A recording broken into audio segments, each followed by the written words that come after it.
सो कल हम बात कर रहे थे सॉल्युबिलिटी ऑफ कार्बोनिल कंपाउंड्स, जिसमें हमने कलेक्टिवली दोनों को डिस्कस किया था, चाहे वो एल्डिहाइड हो या वो कीटोन हो।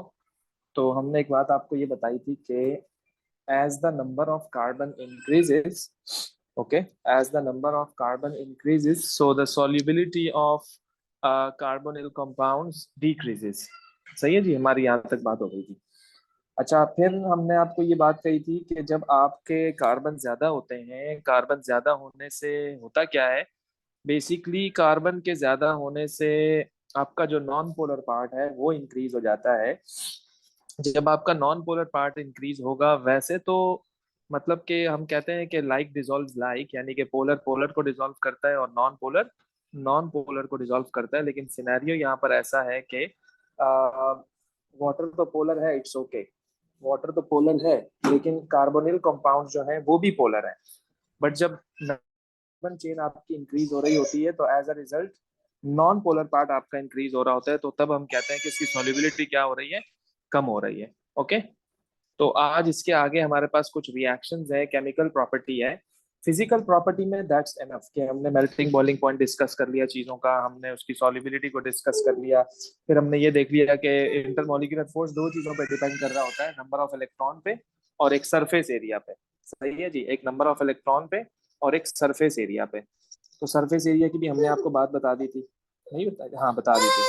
तो सरफेस एरिया और फिर number of electrons.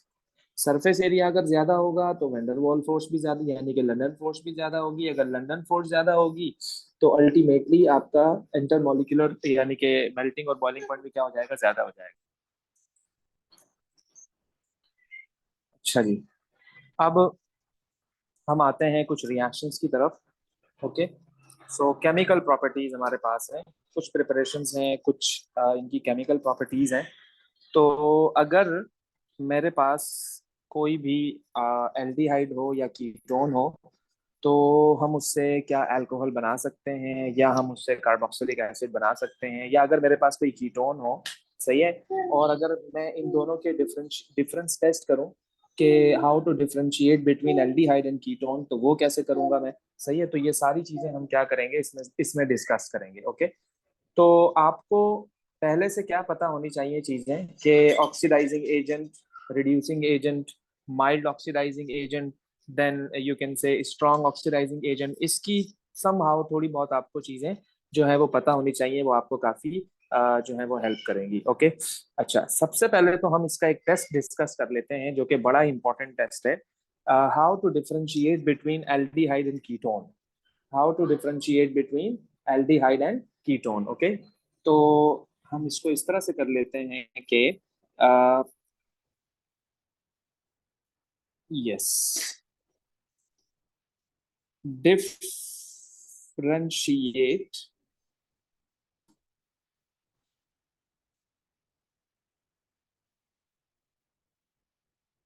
Between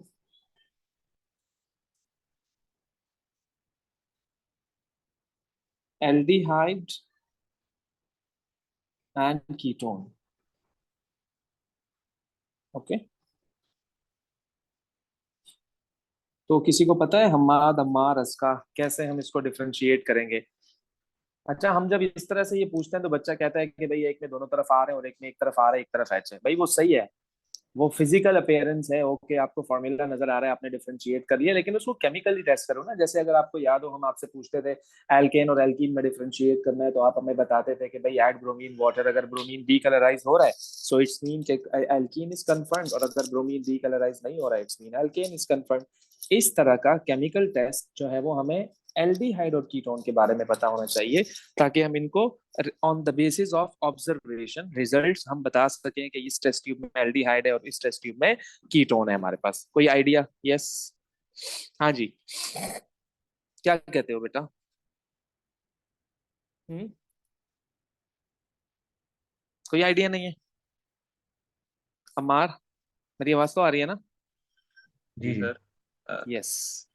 sir Benedict solution, Fehling's solution, Tollens reagent, अरे अरे आर्सेनिक। अरे अरे, क्या बात है भाई, क्या बात है, गुड है।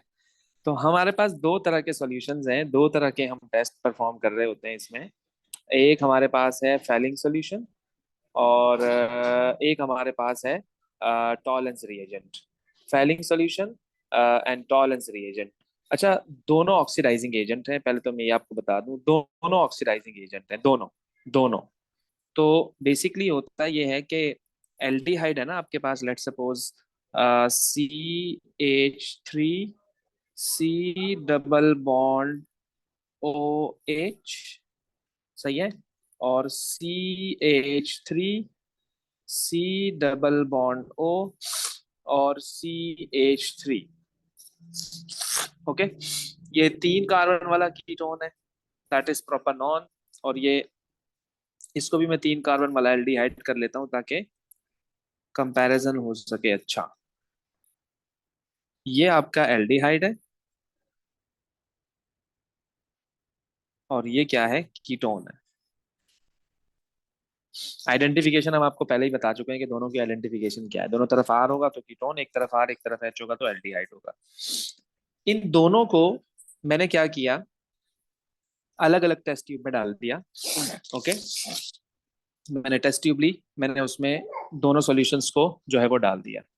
एक टेस्ट ट्यूब में मैंने ले लिया एल्डिहाइड, कुछ इस तरह से। एक टेस्ट ट्यूब में मैंने ले लिया एल्डिहाइड, कुछ इस तरह से। सही है जी।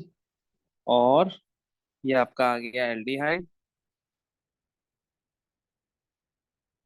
और बिल्कुल इसी तरह से एक और टेस्ट ट्यूब मैंने ली, उसमें मैंने क्या ले लिया, ketone.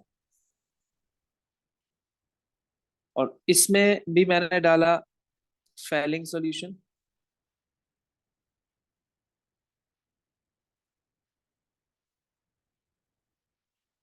Falling solution, Fehling solution जो है वो is also known as Benedict solution.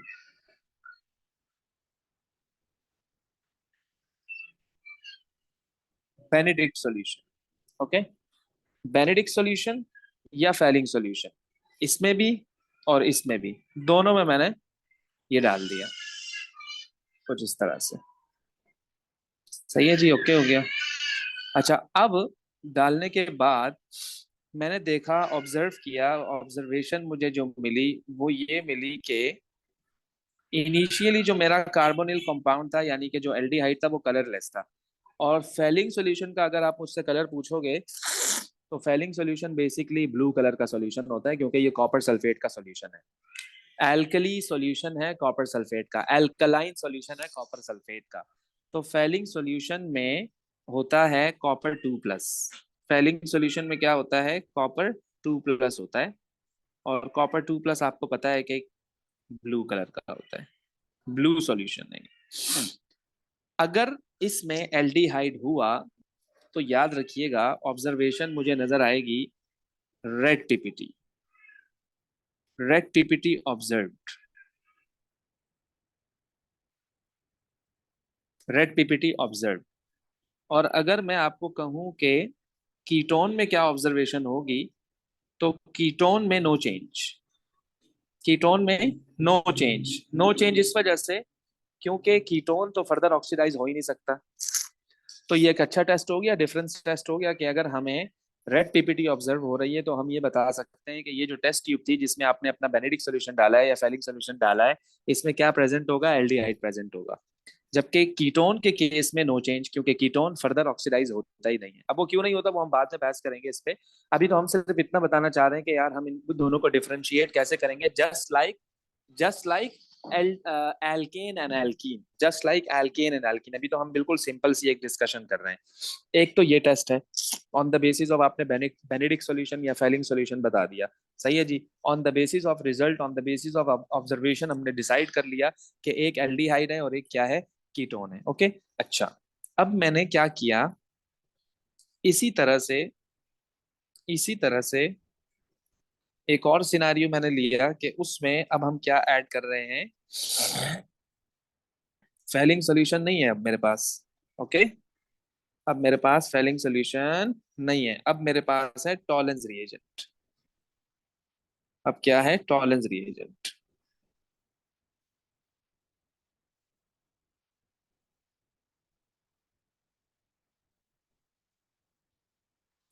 Tollens reagent basically silver nitrate का सॉल्यूशन है। ओके, टॉलेंस रिएजेंट जो है वो सिल्वर नाइट्रेट का सॉल्यूशन है, और सिल्वर नाइट्रेट जो है वो कलरलेस होता है।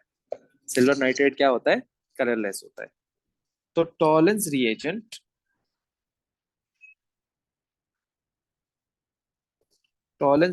बेसिकली क्या है? Colourless solution.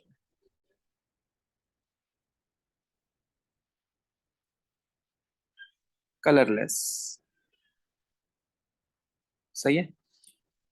जब आपने टॉलेंस रिएजेंट को एल्डिहाइड में डाला तो याद रखिएगा silver mirror form, silver mirror form, जबकि कीटोन में नो चेंज। क्योंकि मजे की बात यह है कि आपका जो फैलिंग सॉल्यूशन है और टॉलेंस रिएजेंट है, ये दोनों क्या होते हैं?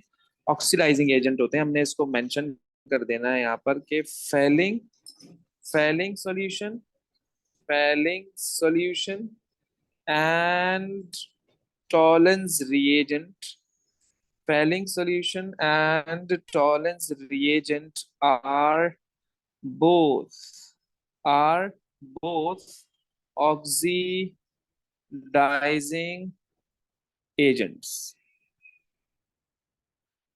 oxidizing agents। अच्छा, अब कीटोन ने रिएक्शन क्यों नहीं किया? क्योंकि कीटोन की प्रॉपर्टी है कि कीटोन फर्दर ऑक्सीडाइज नहीं होता है। ये याद रखिएगा, कीटोन की प्रॉपर्टी है कि कीटोन ऑक्सीडाइज नहीं होता है। Oxidation is loss of hydrogen and gain of oxygen. Okay, अगर आप गौर से देखें कीटोन को, तो लॉस के लिए कोई हाइड्रोजन है ही नहीं यहाँ पर इस कार्बन के पास, जबकि यहाँ पर है, जबकि यहाँ पर है, जबकि यहाँ पर कोई भी नहीं है। तो क्या लॉस होगा? मतलब क्या लॉस होगा? तो रिडक्शन इसकी, यानी कि ऑक्सीडेशन इसकी नहीं होती है। Ketone does not oxidise. बस ये आपको एक स्टेटमेंट याद होनी चाहिए, ये एंड तक आपको पता होना चाहिए कि कीटोन किसी भी ऑक्सीडाइजिंग एजेंट से रिएक्शन नहीं करता है, चाहे आप कितना ही स्ट्रॉन्ग ऑक्सीडाइजिंग एजेंट KMnO4 ही क्यों ना ले आओ आप। हमारे पास दो ऑक्सीडाइजिंग एजेंट्स होते हैं, KMnO4 एंड K2Cr2O7। K2Cr2O7 थोड़ा सा माइल्ड होता है, थोड़ा सा वीक ऑक्सीडाइजिंग एजेंट होता है as compare to KMnO4। Okay, अच्छा, अब हम एक और काम कर रहे होते हैं यहाँ पर बेटा। वो काम ये होता है हमारा कि अभी फिलहाल मैं इक्वेशन नहीं लिख रहा हूँ, मैंने आपको सिर्फ एक एज अ टेस्ट बता दिया कि हमारे पास कितने तरह के टेस्ट होते हैं। एक टॉलेंस रिएजेंट का टेस्ट है और एक फैलिंग सॉल्यूशन का टेस्ट है। दोनों दोनों एल्डिहाइड से रिएक्शन करते हैं, दोनों कीटोन की प्रेजेंस में कोई चेंज शो नहीं करते हैं, क्योंकि दोनों ऑक्सीडाइजिंग एजेंट हैं। चूंकि एल्डिहाइड कैन बी ऑक्सीडाइज, तो ऑब्वियस सी बात है कि ऑक्सीडाइजिंग एजेंट उसको ऑक्सीडाइज कर देगा और खुद क्या हो जाएगा? रिड्यूस हो जाएगा, और हमें एक ऑब्जर्वेशन मिल जाएगी अच्छी सी, और दैट्स इट। ओके, अगर मैं थोड़ा सा और रिलेट करवाऊँ आप लोगों को, अगर आपको याद हो, हम IGCSE में एक टेस्ट डिस्कस किया करते थे। लेट सपोज अगर किसी ने अल्कोहल पी हुई है, सही है जी, और हम उसको टेस्ट करना चाहते हैं। अक्सर जो है ना, वो इंटरनेशनली लोग इसको इसी तरह से चेक करते हैं। किसी भी ड्रिंक किए हुए बंदे को अगर मैं कहूँ कि हमारे पास एक ब्रेथ एनालाइजर होता है भाई, उसमें ब्रीथिंग करो आप, उसमें KMnO4 होता है। KMnO4 का कलर होता है डार्क पर्पल। तो अगर उसने ब्रीथिंग की उसमें और डार्क पर्पल कलर जो है वो चेंज हो गया, कलरलेस हो गया, तो इसका मतलब ये है कि इस बंदे ने अल्कोहल पिया हुआ है। क्योंकि अल्कोहल जो है वो उसकी प्रेजेंस में ऑक्सीडाइज हो जाता है इनटू कार्बोक्सिलिक एसिड। तो ये भी एक टेस्ट है। बात समझ रहे हो? कलर चेंज को देखकर हम डिसाइड कर रहे हैं कि अल्कोहल की प्रेजेंस है या नहीं है। तो colour change is very important. Same काम यहाँ पर भी किया हमने, चाहे वो टॉलेंस रिएजेंट हो चाहे वो फैलिंग सोल्यूशन हो, सेम काम हमने यहाँ पर भी किया है, ये याद रखिएगा। एक और टेस्ट हमारे पास होता है, एक और टेस्ट हमारे पास होता है जो कि बड़ा इंपॉर्टेंट टेस्ट है। That is iodoform test. That is what? Iodoform test. Okay, तो अगर मैं आपको कहूं कि that is what? Iodo iodoform iodoform test, iodoform test. Okay, अब आयोडोफॉर्म टेस्ट होता क्या है? इसमें रिएक्शन किस चीज से होता है? बेसिकली इसमें आपके पास होता है, मैं रिएजेंट के बारे में आपको थोड़ी इंफॉर्मेशन दे रहा हूँ, ये एल्कलाइन ये एल्कलाइन एक्वियस आयोडीन होता है। ये क्या होता है? एल्कलाइन एक्वियस आयोडीन होता है, यानी कि NaOH plus I2। NaOH plus I2 होता है बेसिकली ये। तो अब आयोडीन का कलर आपको पता है कि ब्राउन कलर होता है आयोडीन का। तो इन दी एंड आपको ऑब्जर्वेशन क्या होगी वो मैं बता देता हूँ, और आपको ये किस चीज को टेस्ट करेगा। तो ये क्या होता है? Alkaline aqueous aqueous iodine. Alkaline aqueous iodine होता है, यानी कि NaOH प्लस I2। ओके, ये होता है। सही है जी।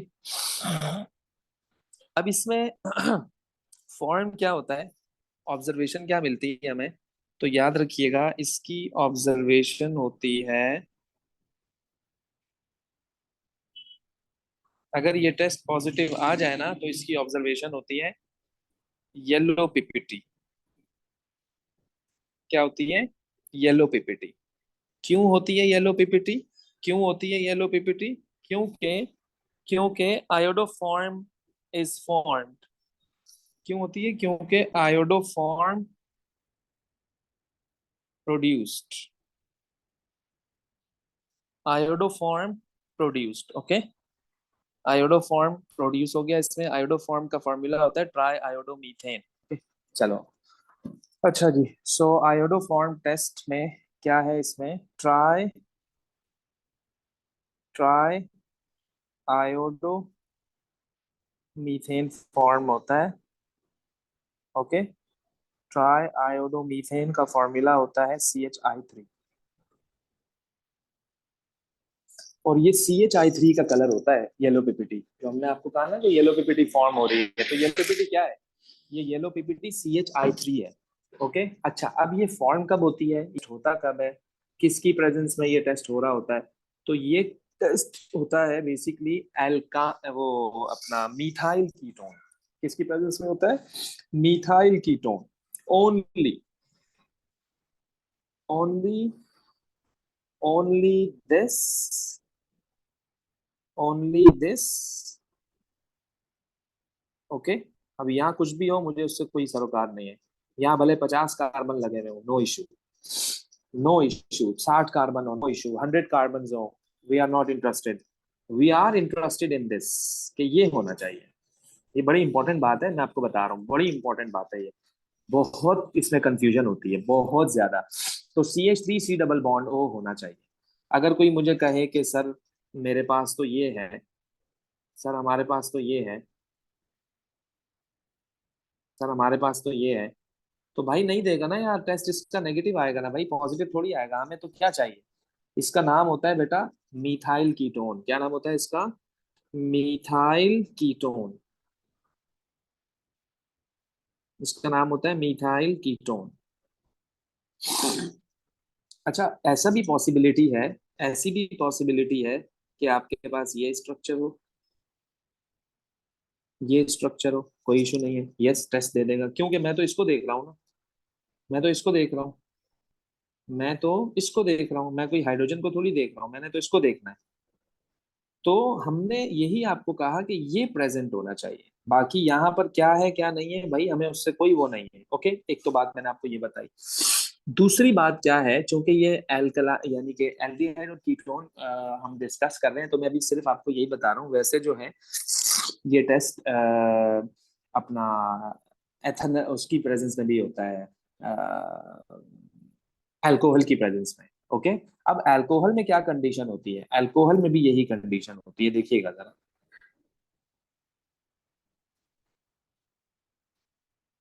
सही है जी, अल्कोहल भी ये वाला होना चाहिए।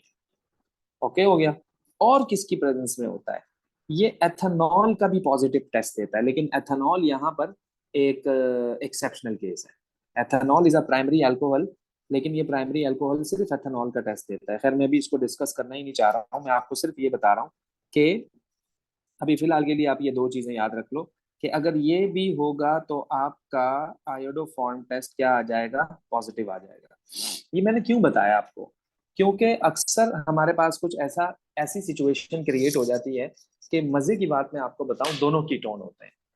मजे की बात क्या है, इंटरेस्टिंग बात क्या है, कि अगर आप मेरे पास कोई दो ऐसे कंपाउंड लेकर आओ जो कुछ ऐसे हो, let's suppose CH3 C double bond O और CH2CH3, सही है जी। और ऐसा हो एक और,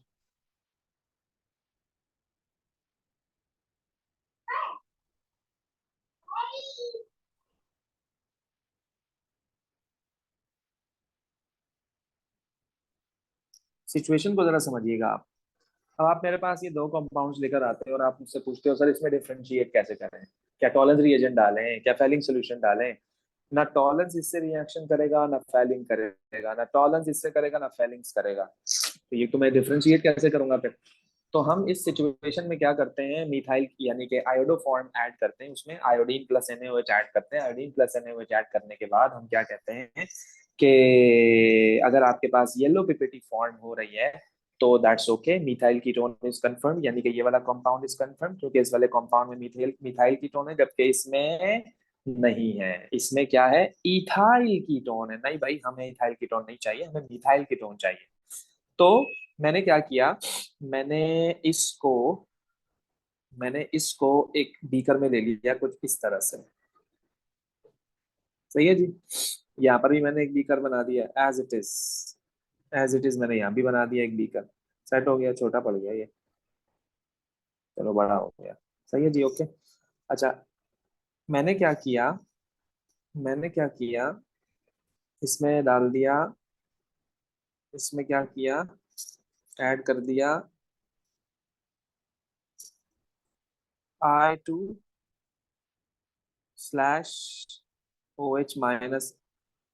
और इसमें भी हमने क्या किया, सेम काम किया। इसमें भी हमने सेम काम किया, सही है जी, okay.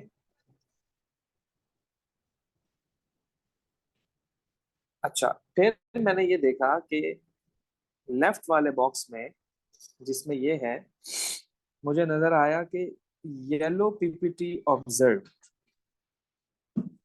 Yellow PPT observe, yellow PPT observe, और इसमें नो चेंज, इसमें नो चेंज, ओके। वहां येलो पीपीटी ऑब्जर्व और इसमें नो चेंज। तो अगर आपको येलो पीपीटी ऑब्जर्व हो रही है तो याद रखिएगा क्या कंफर्म हो गया, क्या कंफर्म हो गया, दिस इज कंफर्म।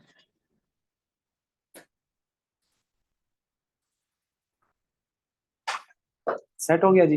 तो इसलिए हम आयोडोफॉर्म वाला टेस्ट जो है वो बता रहे होते हैं। इसका बात समझ आ रही है, इसका बात समझ आ रही है, यस जी और नो। सर। गुड। मैं आपको एक दो तीन कंपाउंड लिखकर दे रहा हूँ, मुझे बताइएगा बेटा किसमें आयोडोफॉर्म पॉजिटिव आएगा और किसमें आयोडोफॉर्म पॉजिटिव नहीं आएगा, मुझे बताइएगा जरा।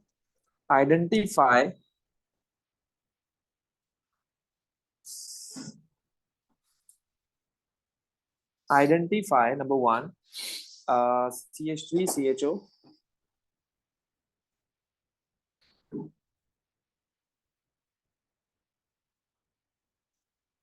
ओके। दूसरा है आपके पास ब्यूटेन 2 ऑल।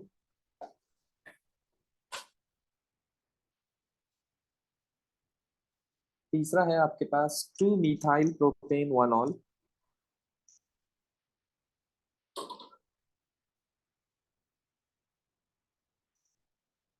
फिर आपके पास है ब्यूटेन 1 ऑल।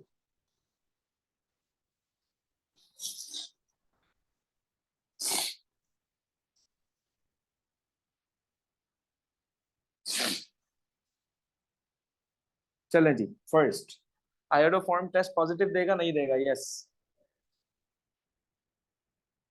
हम्माद आप बताइएगा बेटा पहले। No sir. No sir, good, good हो गया, गुड हो गया। दूसरा,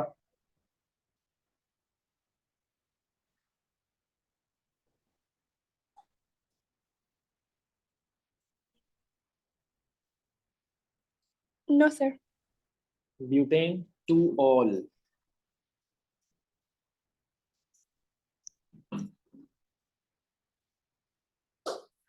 नहीं देगा।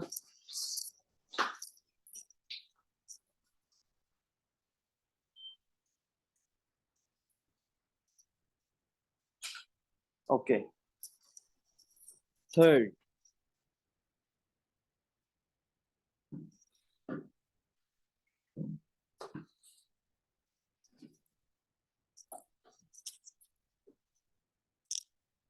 No, sir. फोर्थ। No.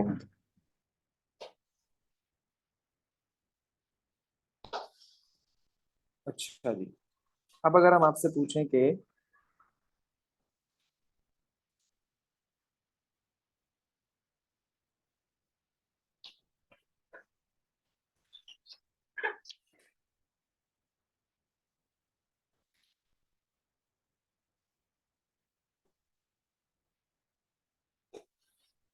देगा ये?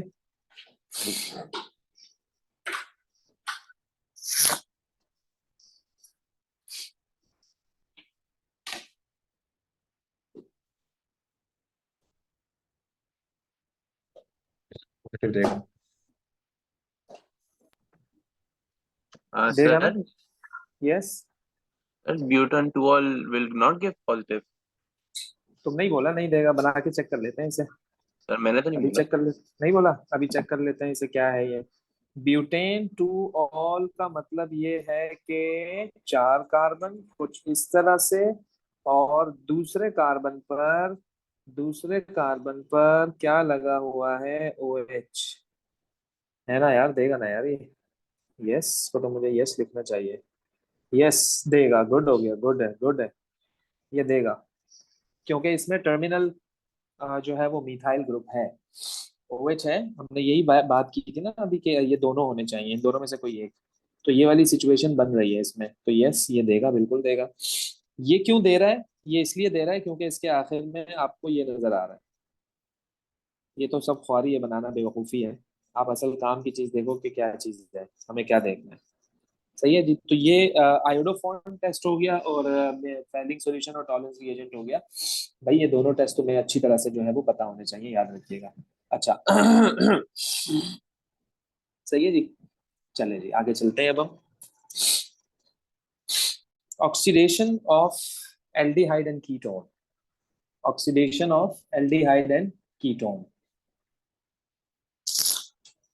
Oxidation of aldehyde and ketone.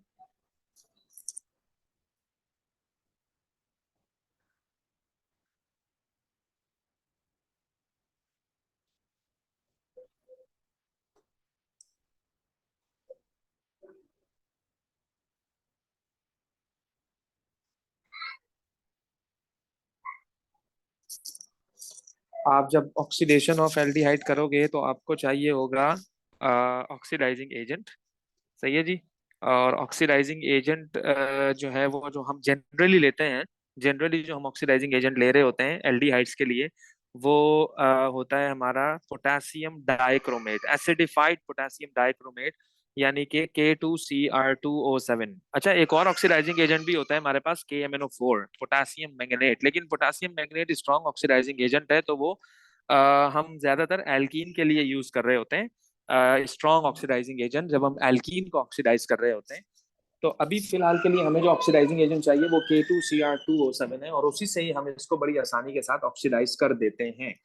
यानी कि अगर ऑक्सीडाइजिंग एजेंट में यहाँ पर लिखूं कि मेरा जो ऑक्सीडाइजिंग एजेंट है वो है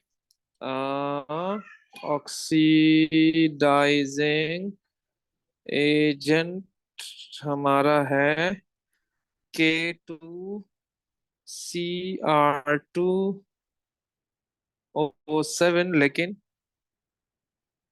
एसिडिफाइड। क्यों एसिडिफाइड? क्यों भाई, क्यों एसिडिफाइड? Why not simple? है ना, क्वेश्चन है ना। क्योंकि acid is used as a catalyst. अगर तुम एसिडिफाई नहीं करोगे उसे तो वो रिएक्शन बहुत ज्यादा स्लो होगा, near to no reaction. Colour क्या होता है जी K2Cr2O7 का? तो भाई ये ऑरेंज सॉल्यूशन होता है। ओके, ये क्या होता है? ऑरेंज सॉल्यूशन होता है ये। ऑरेंज कलर का।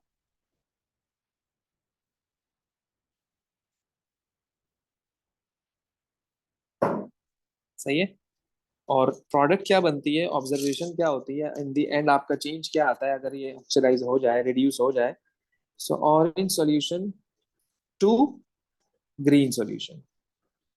तो फाइनली अब लेट सपोज मेरे पास जो एल्डिहाइड है वो ये है।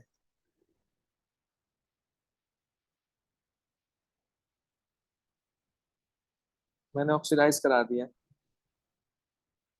ये ऑक्सीडाइजिंग एजेंट का सैंपल है।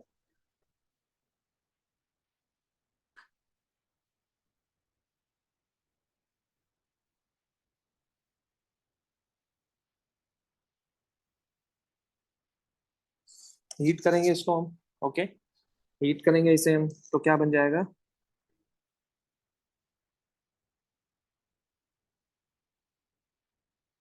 Heat under reflux. क्या बन गया, propanoic acid, ethanoic acid.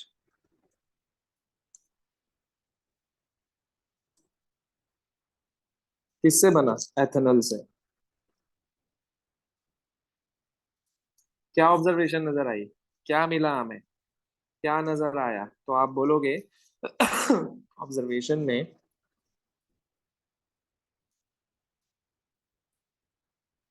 Observation green solution.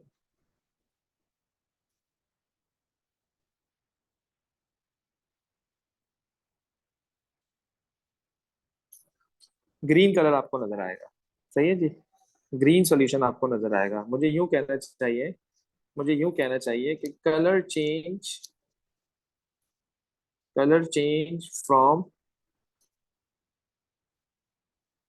Orange to green. Colour change from orange to green. अब ये ऑरेंज टू ग्रीन इसलिए हुआ क्योंकि K2Cr2O7 में जो आपका ऑरेंज आपको नजर आ रहा था, basically it was due to chromium +6। और जो आपको ग्रीन नजर आ रहा है, it is due to chromium +3। Chromium +3। Okay. So +6 to +3 आप निकाल के चेक कर लो। K2Cr2O7 में, K2Cr2O7 में क्रोमियम +6 आ रहा है। ओके। क्योंकि ऑक्सीडाइजिंग एजेंट खुद क्या होता है, रिड्यूस होता है, दूसरों को क्या करता है, वो ऑक्सीडाइज करता है।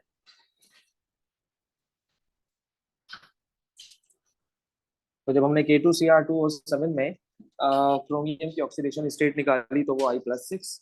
तो +6 आपका होता है ऑरेंज कलर का, और प्रोडक्ट में क्रोमियम +3 है क्योंकि वो खुद अपने आप को रिड्यूस कर लेता है +6 टू +3। तो हमें कलर चेंज नजर आ जाता है। तो क्या हो गया, एथेनॉल आपका क्या हो गया, ऑक्सीडाइज हो गया इनटू एथेनोइक एसिड। आप प्रोपेनॉल ले लो, प्रोपेनोइक एसिड में चले जाओ। आप ब्यूटानॉल लेके ब्यूटानोइक एसिड में चले जाओ। बात समझ आ रही है। तो ये आप इसको कर सकते हो। जबकि जबकि अगर मैं CH3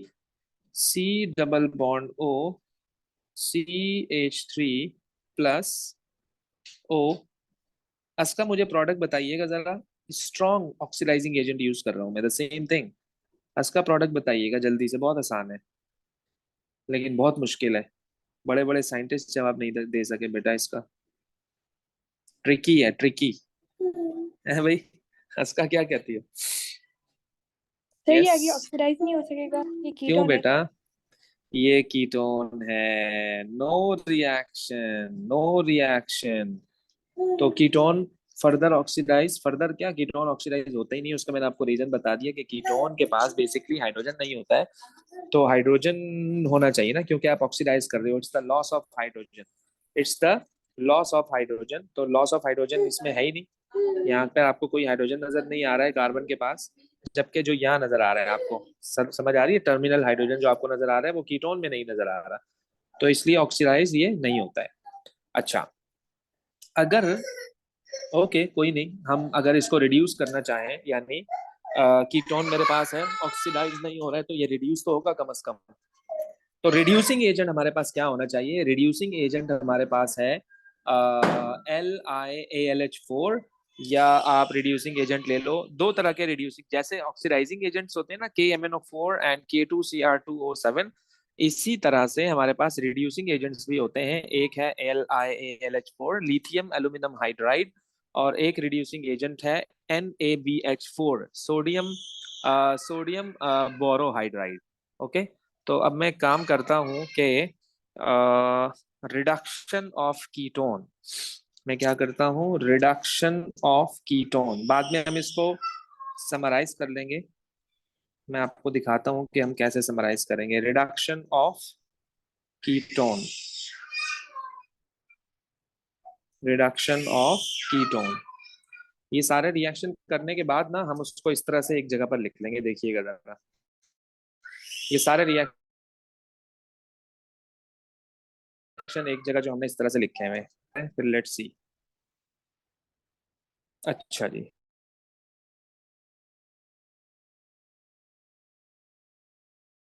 okay, so reduction of ketone में हम जो reducing agent LiAlH4 in dry ether. तो अगर आपके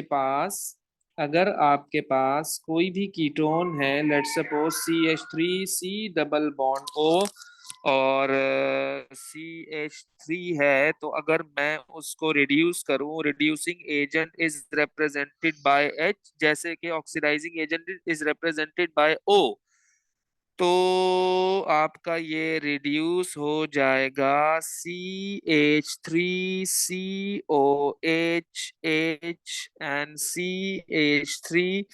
इट मीन्स दैट, अच्छा ये आपका आ गया LiAlH4 इन ड्राई एथर आ गया आपके पास।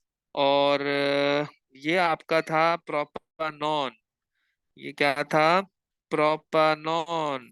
जबकि ये आपके पास है प्रोपेन, प्रोपेन टू ऑल। सही है जी। यानी कि इन शॉर्ट आपने कीटोन को कन्वर्ट कर दिया किसमें, अल्कोहल में, रिड्यूस कर दिया। Ketone can be reduced into alcohol, जबकि ये अल्कोहल भी कौन सा अल्कोहल है, it's secondary alcohol. It's what, it's secondary alcohol, यानी कि ये 2 डिग्री अल्कोहल है। सही है जी। अगर आपके पास कोई एल्डिहाइड होता, आप अपने एल्डिहाइड को रिड्यूस कर रहे होते, तो aldehydes can be reduced into the primary alcohol. ऐसा नहीं है कि सिर्फ कीटोन रिड्यूस होता है, नहीं, एल्डिहाइड भी रिड्यूस होता है। तो reduction of ketone versus aldehyde.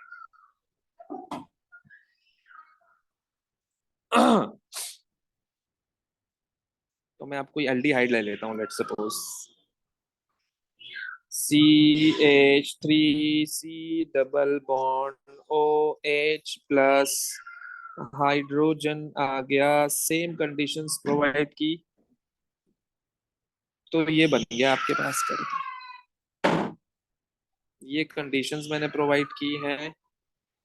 Okay, तो आपका आ गया क्या, this is pro ethane, ethanol है ये एथेनॉल है, and it's a primary alcohol.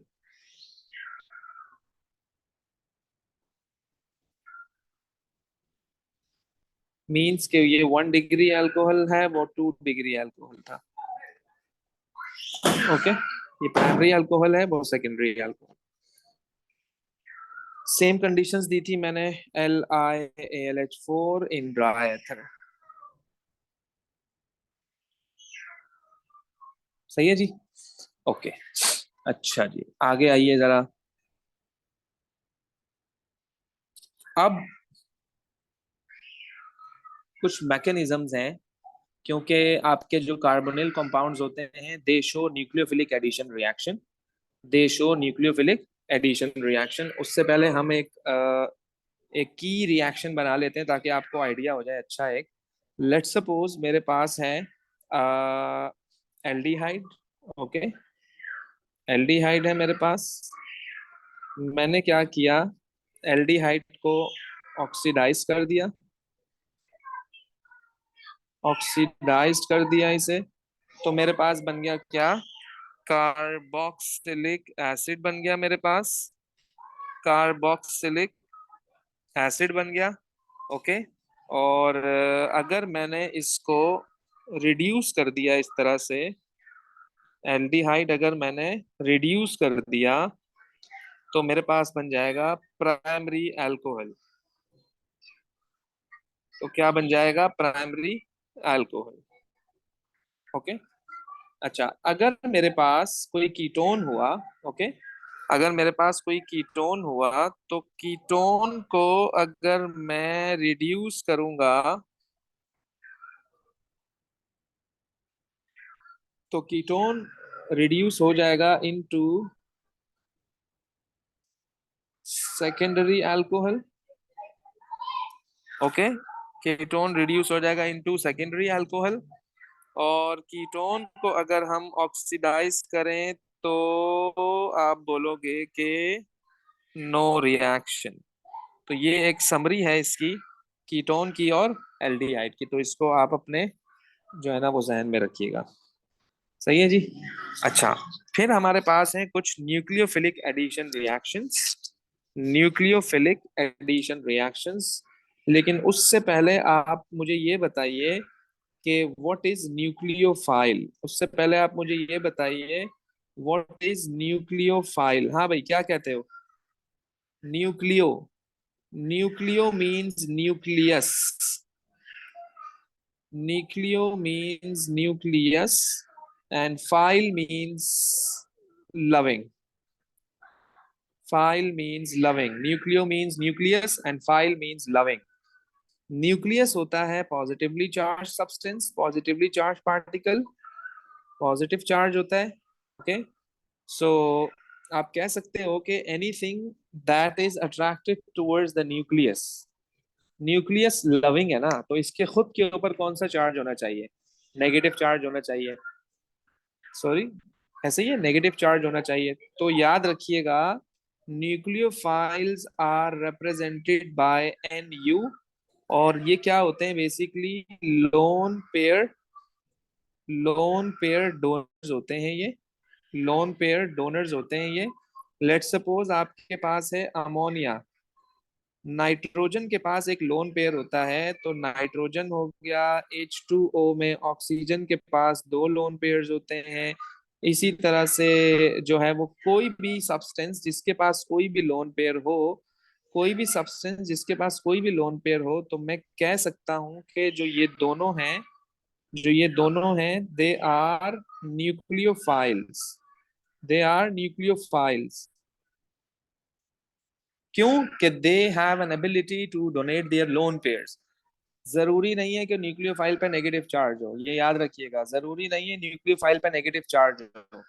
Generally एक परसेप्शन बना हुआ है कि न्यूक्लियोफाइल मींस नेगेटिव चार्ज होगा उस पे, ये सही है बात, लेकिन जरूरी नहीं है। क्योंकि देखो, वाटर पे कोई चार्ज नहीं है, अमोनिया पे कोई चार्ज नहीं है, लेकिन स्टिल दे आर न्यूक्लियोफाइल, क्योंकि उनके पास क्या है? लोन पेयर है। क्योंकि उनके पास क्या है? लोन पेयर है। बस आपको ये याद रखना है। ओके।